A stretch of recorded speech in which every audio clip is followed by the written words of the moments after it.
Apa yang terlintas di benak Anda ketika mendengar kata Monas atau Masjid Istiqlal?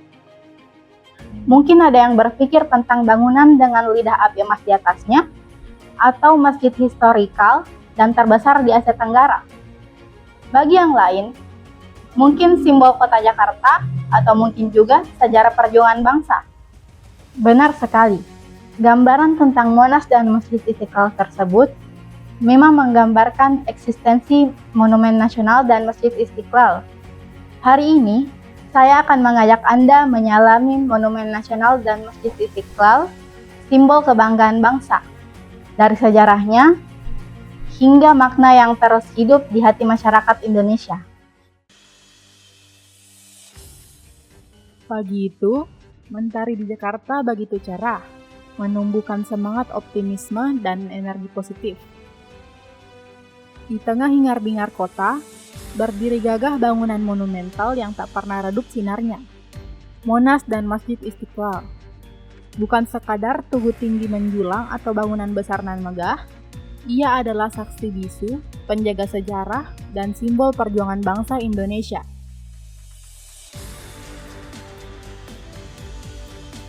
Kami berkunjung ke Monas dan Masjid Istiqlal bertepatan dengan hari Jumat pada November 2025. Entah kebetulan atau tidak, Hari Jumat bagi bangsa Indonesia memiliki makna historis tersendiri. Mengapa demikian? Karena Hari Kemerdekaan Indonesia pada 17 Agustus 1945 jatuh pada hari Jumat. Ya.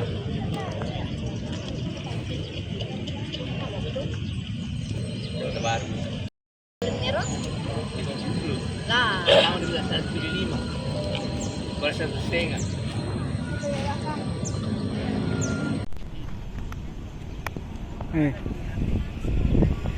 Mau dekat situ? Mau di situ?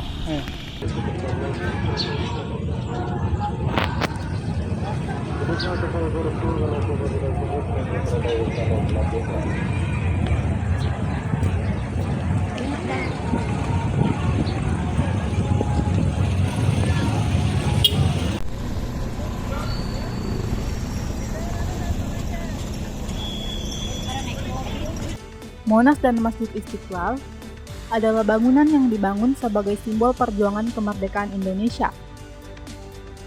Digagas oleh Presiden Soekarno dengan arsitek yang sama, Frederick Silaban. Diresmikan pada tanggal 12 Juli 1975, Monas melambangkan semangat perjuangan bangsa, sedangkan Istiqlal, yang dalam bahasa Arab artinya kemerdekaan, diresmikan pada 22 Februari 1978, melambangkan kerukunan dan landasan moral spiritual bangsa Indonesia. Kita mulai di Monumen Nasional atau Monas. Didirikan sebagai monumen perlawanan dan perjuangan bangsa Indonesia pada masa Revolusi Kemerdekaan 1945. Dibangun di jantung Jakarta, tepatnya di lapangan Medan Merdeka. Monas memiliki tinggi 132 meter, dilengkapi cawan emas yang melambangkan semangat membara.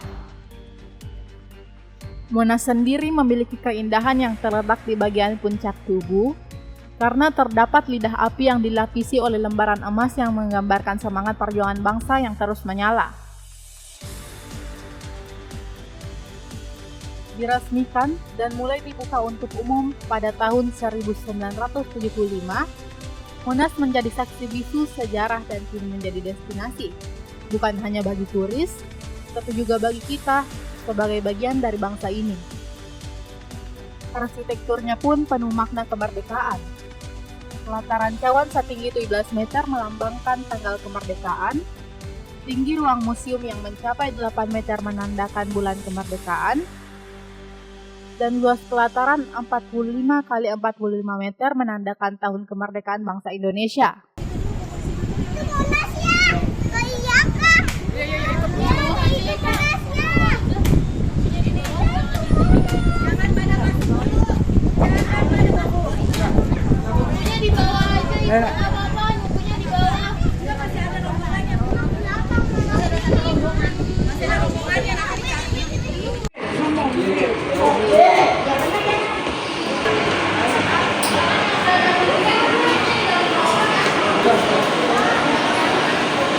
masuk duluan, Tama.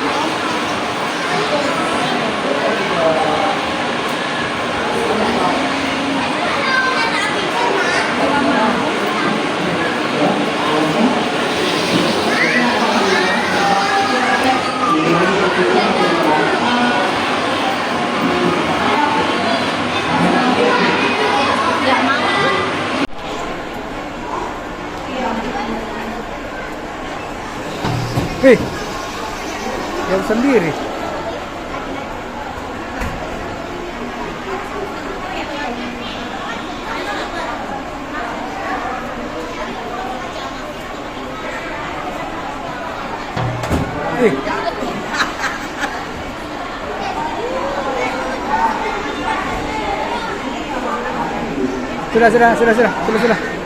Sudah.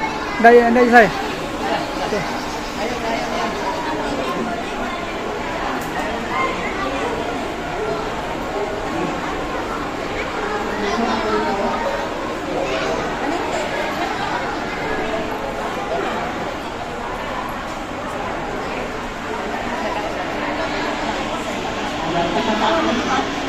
Ayo antri mungkin itu.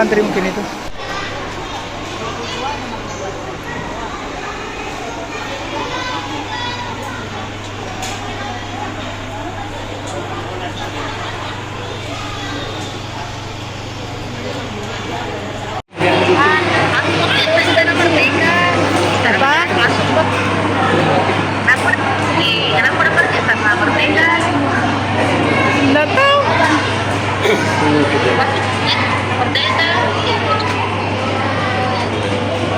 Dalam terowongan. Dia mau apa? Mau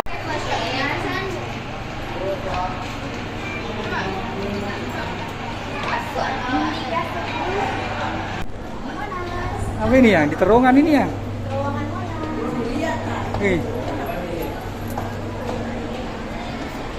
Jangan dulu.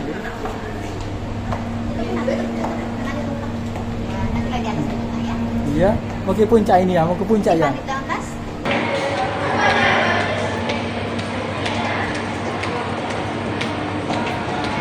Betul-betul ini enak, bagus. Nah, di sini lorong, terowongan.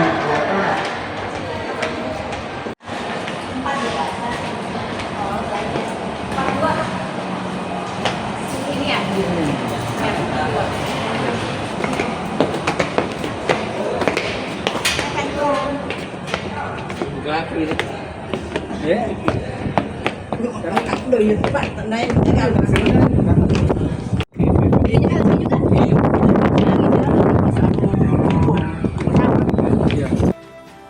Keduanya adalah proyek Mercusuar Soekarno pada tahun 1960-an untuk memperkuat identitas bangsa, nasionalisme, dan religiusitas. Proyek Mercusuar merujuk pada proyek infrastruktur berskala besar yang tak hanya bertujuan untuk pembangunan fisik, tetapi juga sebagai representasi kedaulatan dan ambisi nasional di panggung internasional. Politik Mercusuar Soekarno bertujuan menjadikan Indonesia sebagai mercusuar dari negara-negara baru merdeka. Mimpi Soekarno pun terwujud dengan berdirinya berbagai bangunan megah yang syarat dengan perjuangan Indonesia, seperti Monumen Nasional, Kompleks Asian Games di Senayan, Jembatan Semanggi, Kompleks Parlemen, Pusat Perbelanjaan Sarinah, Masjid Istiqlal, dan Patung Selamat Datang.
dulu KRI dulu waktu masih zamannya Pak, zaman jalan kaki dulu. Iya.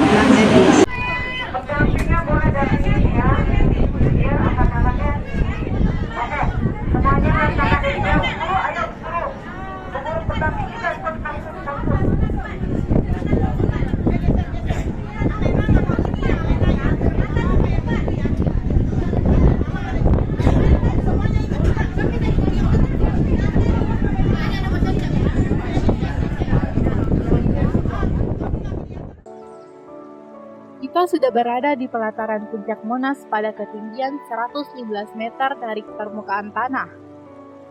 Pelataran puncak Monas menawarkan pemandangan panorama Jakarta melalui teropong, serta menjadi lokasi lidah api simbol semangat perjuangan.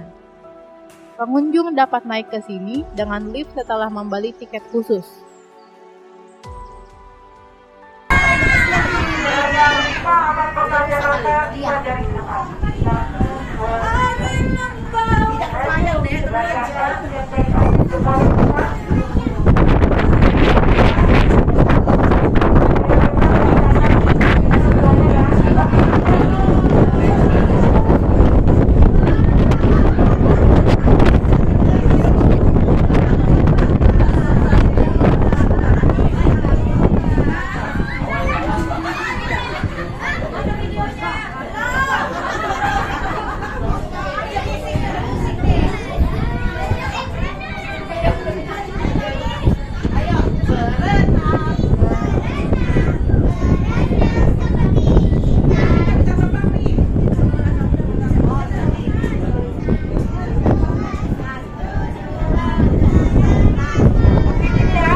Monas bukan cuma tugu, tapi juga pengingat. Pengingat bahwa kemerdekaan itu mahal harganya, dan tugas kita adalah mengisi dan menjaganya. Jadi, saat kalian melihat Monas, jangan hanya melihat Tugu Putih dengan api emasnya, tapi rasakan semangatnya. Semangat persatuan, semangat juang, semangat cinta tanah air. Karena di setiap jengkal Monas, ada cerita pahlawan. Ada api yang terus menyala, memanggil kita untuk menjaga dan membangun negeri ini untuk selamanya. Bukan. Sarangnya.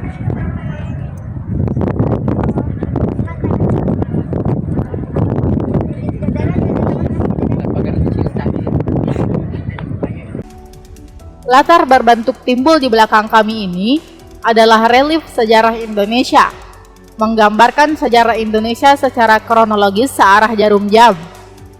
Dimulai dari kejayaan Nusantara melalui kerajaan Singasari dan Majapahit, berlanjut ke masa penjajahan Belanda, Sumpah Pemuda, pendudukan Jepang, proklamasi kemerdekaan, hingga pembangunan Indonesia modern. Yang tengah jangan berpencar ya. Banyak orang, Di situ. anak-anak sekolah semua datang. Banyak orang anak sekolah. Kopi tak perbaiki. Awas jaga baik-baik.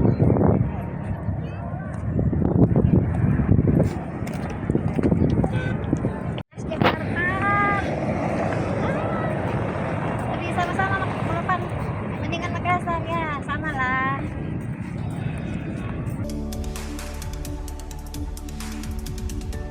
Oke. Sudah nih.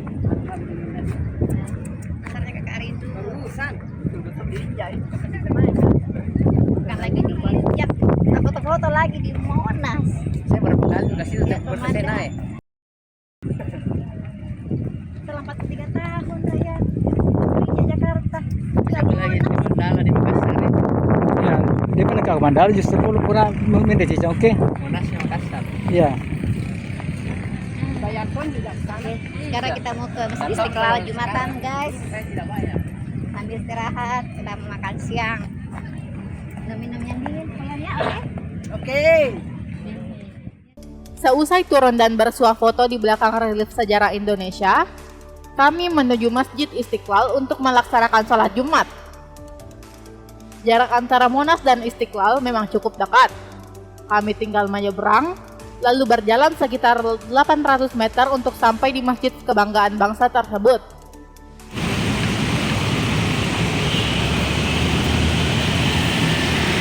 Karena Berdiri megah dan begitu indah, Masjid Istiqlal menjadi keagungan yang memesona di ibu kota. Masjid terbesar di Asia Tenggara ini dibangun sebagai tempat ibadah dan pengingat perjuangan dan kerukunan anak bangsa. Tamannya bak hutan kota, lengkap dengan kolam air mancurnya. Di sini kena.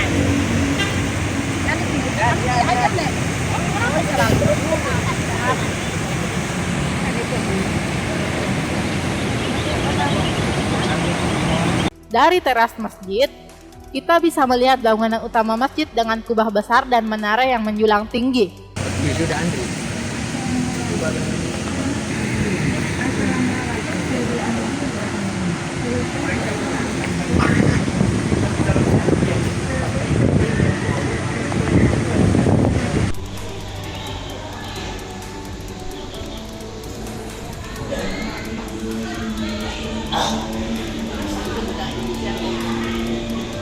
ambil dari sini. Saya ambil dari situ. Air minum.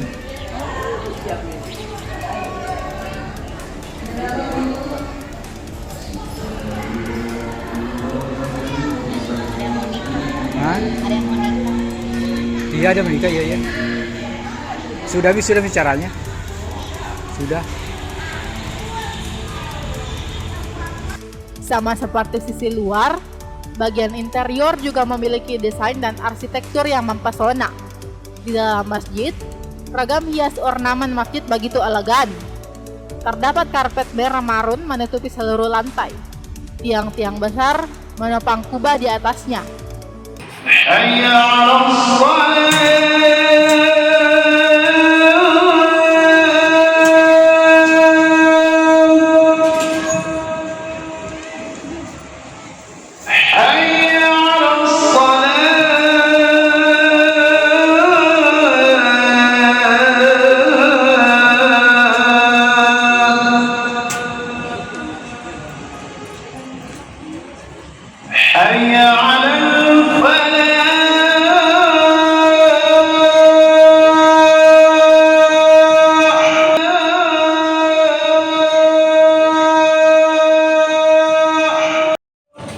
أشهد أن لا إله إلا الله.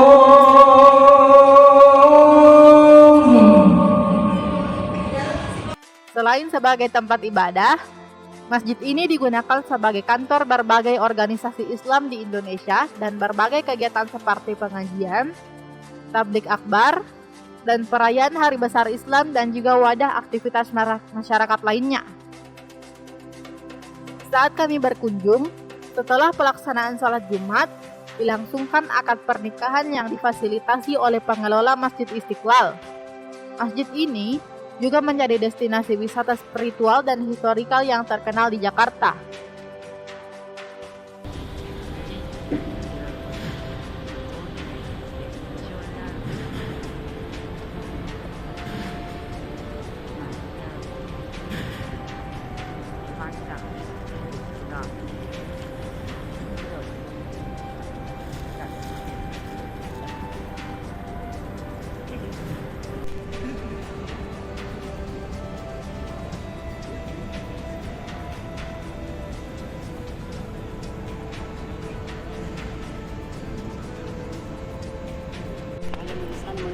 Iya, itu mungkin.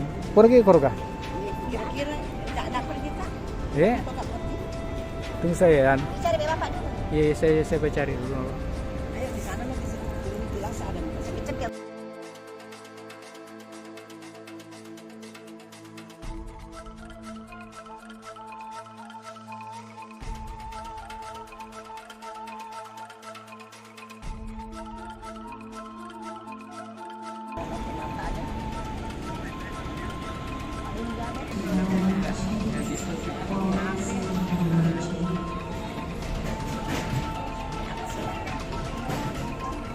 Kita mau ke tanahnya abang ini. Tanahnya abang. Dekat juga sini nih, Jakarta Pusat semua itu. Ya. Enggak. Jakarta Pusat juga.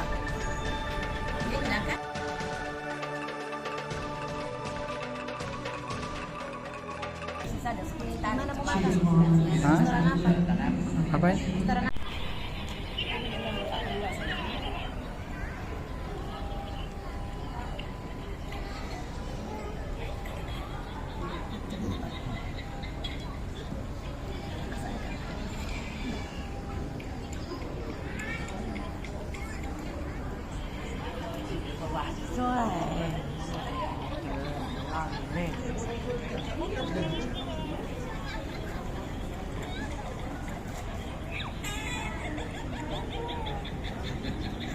Ay, palapulag tayo. Palapulag ka tawasan.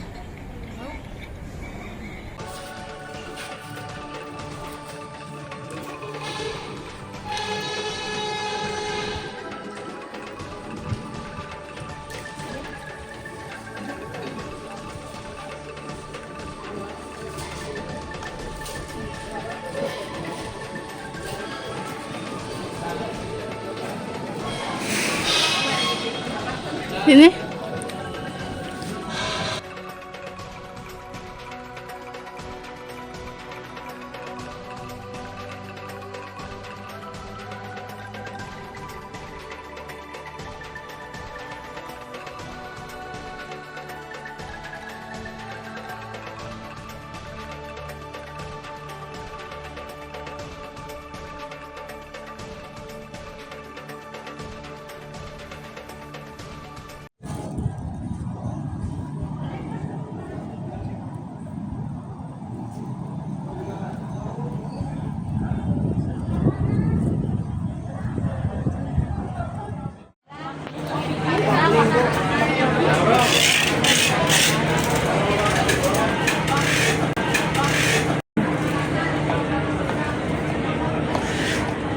Lip. Ada satu lip, ada lip itu.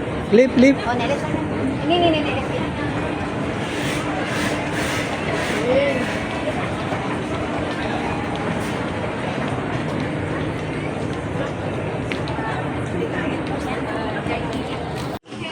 Dia tunggu ya.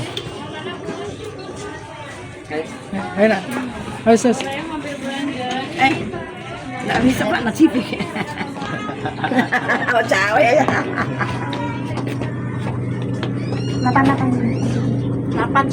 8. Iya.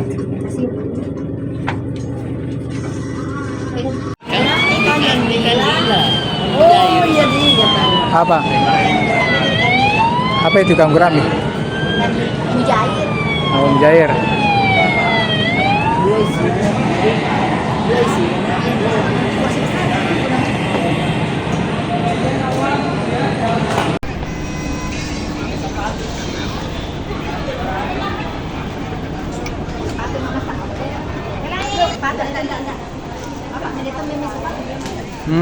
Berapa? Sepatu tak itu. Hah? Iya. Ganti saya, beli kamu. Ganti nih, beli kamu saya. Situ ya.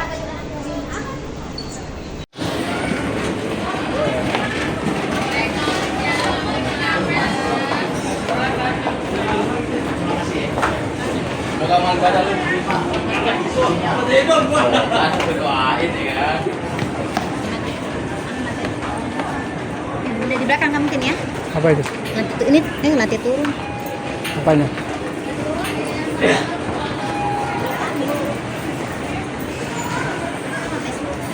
Hah?